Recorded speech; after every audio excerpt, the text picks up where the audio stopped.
Trump visits black church in Detroit. Donald Trump has visited a black church in Detroit in an attempt to claw some of the minority vote away from Democratic rival Hillary Clinton.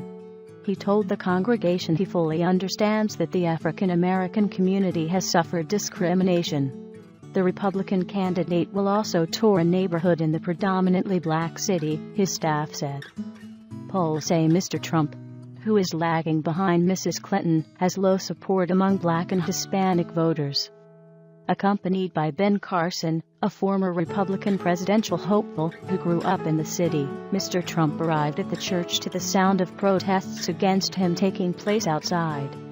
Inside, he gave a scripted one-on-one interview with the church's pastor, Bishop Wayne D. Jackson, which will be aired by Bishop Jackson's own Impact TV network next week.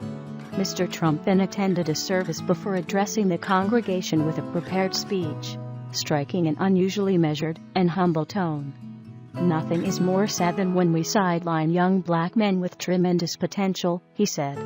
He said there were wrongs that need to be made right for the black community, and praised black churches, saying, "For centuries the African American church has been the conscience of our country."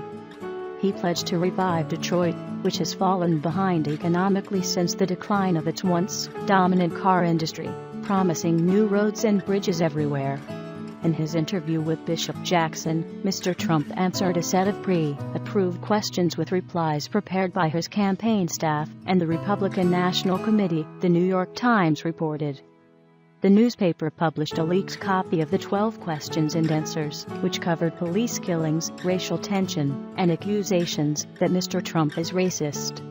Mr. Trump did not initially intend to address the congregation, the Times said, but a spokesman for his campaign later said plans had changed to incorporate a 5 to 10 minute scripted address.